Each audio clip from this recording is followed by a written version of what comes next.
Ahoy mga kakomento! Maraming salamat sa pagbisita, pagdaan at pagdalaw sa aking YouTube channel. Mr. Komento nga pala.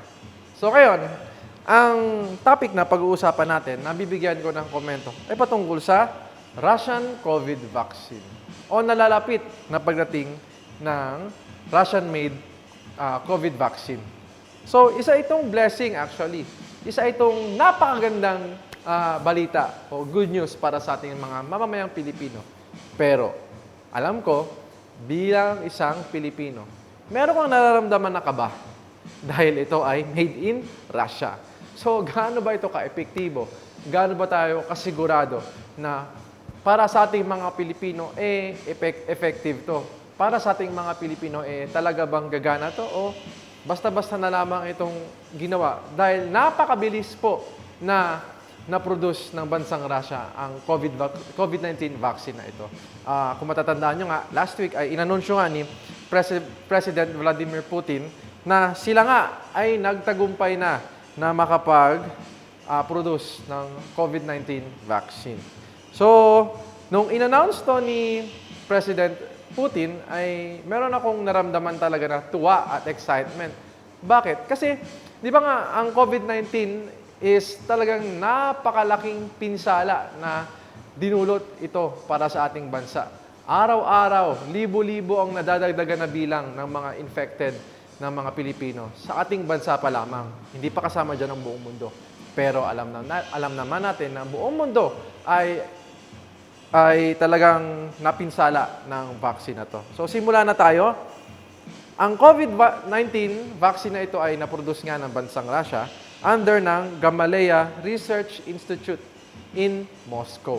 So, itong Gamaleya Research Institute in Moscow ay under ng Health Ministry ng bansang Russia. So, ito ay under ng gobyerno ng Russia.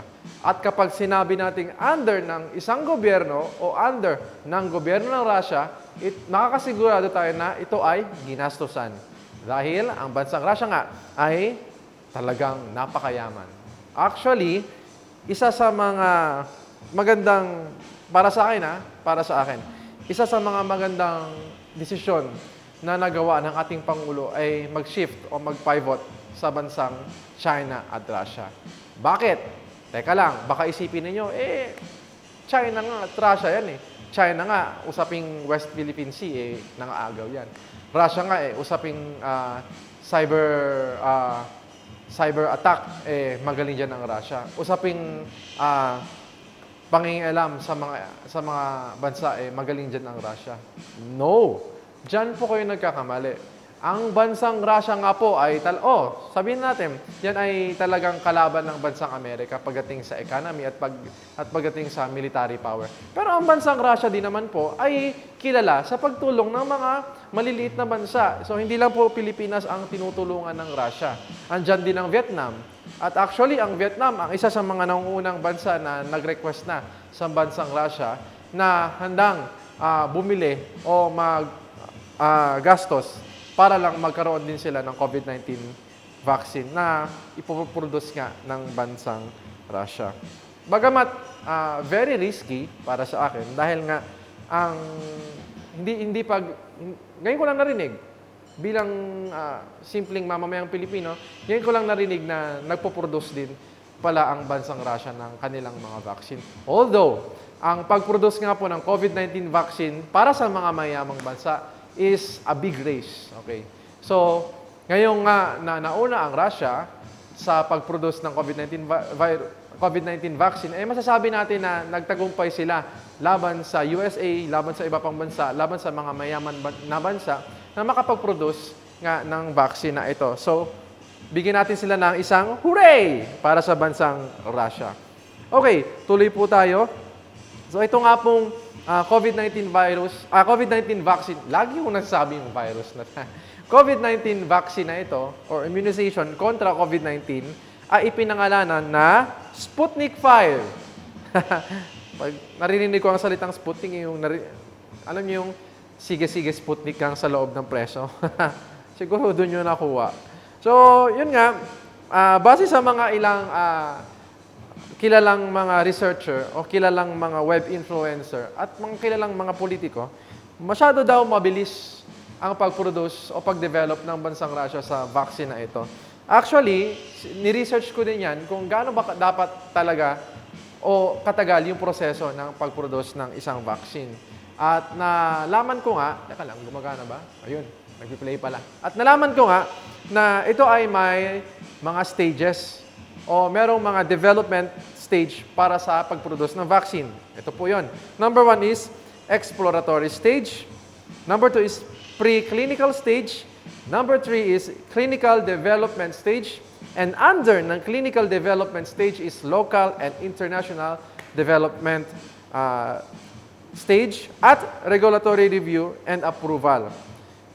Under ng regulatory review and approval is manufacturing and quality control. So, ano tayo dito? Laktaw tayo sa clinical development stage. Under ng clinical development stage is may tinatawag na 2 to 3 years span ng pag-observe sa mga taong na-inject o sa mga na-test na trial, yung mga human trial test. Meron silang 2 years para i-observe kung ito nga ay effective o naging epektibo nga para sa kanila. Ang ginawa ng Russia, nag-skip na siguro sila doon sa ganong klaseng stage at within 10 months is nakapag-produce nga sila. Or sabi nga dito, within 6 months lang pala, within 6 months lang, nakapag-produce na sila ng vaccine. So, napakabilis. Vaccine kontra COVID-19. Napakabilis, no? So, kaya nga sabi ko kanina, meron akong konting kaba kung ang bansang Pilipinas man ay makakatanggap nga talaga ng vaccine na to. At base sa anunsyo ni Presidente Duterte, magbabayad pa rin tayo. Nung nakaraan niyang anunsyo, bibigyan tayo ng Russia ng vaccine. Hindi Nag-iba yung kanyang announcement na babayaran pa rin natin yung vaccine na to through loan. So, huwag kayong mag-alala. Itong vaccine na to is magkakaroon pa rin ng further research and further study pagdating sa Pilipinas. So, approved na yan sa bansang Russia. Kailangan na lang ng approval ng iba pang mga bansa para talagang masigurado natin na effective to. At under ng regulatory review and approval, kailangan ma-approve ng local country kung saan nagmula yung vaccine na ito. Bukod pa doon, kailangan i-approve na at least 5 developed countries. Ibig sabihin, kailangan bigyan ng go signal ng 5 bansa kung effective ito bago ma-release international.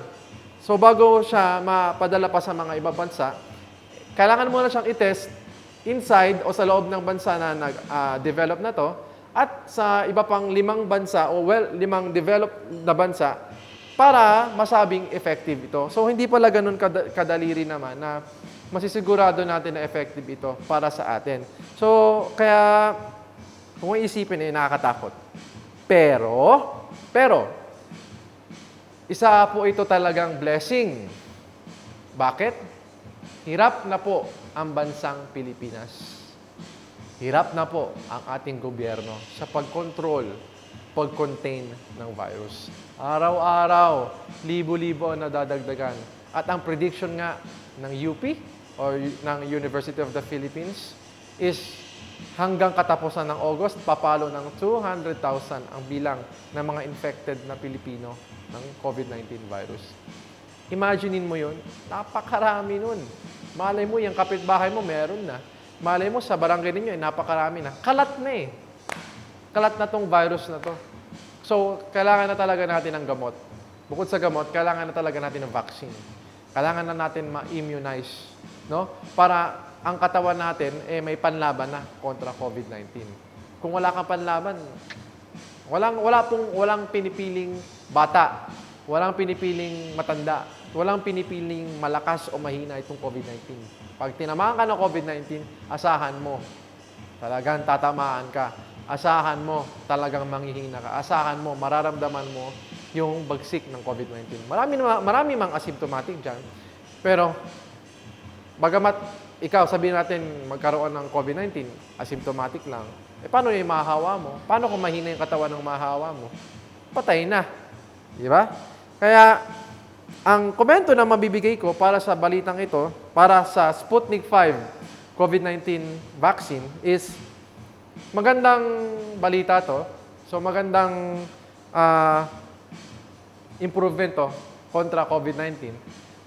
Parang may drama, no? Nagmula sa China, dinevelop ng Russia ang vaccine. So parang may drama. Pero tanggalin natin sa isip natin yan. Yung na-develop ng bansang China yung COVID-19, nanggaling man sa China itong COVID-19 virus o nagmula man sa China ang COVID-19 virus, hindi nila yan hinangad na makaapekto, na makasira ng buhay, na makapatay ng milyon-milyong tao globally. Hindi nila yan hinahangad. At di rin hinahangad ng Russia na makapag-develop kaagad.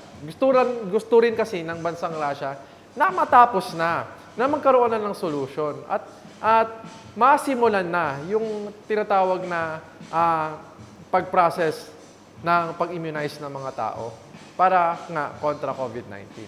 Kapag walang ganitong development, marami pang mamamatay. Kapag ganitong wala pang gamot o vaccine kontra COVID-19, marami pang mamamatay.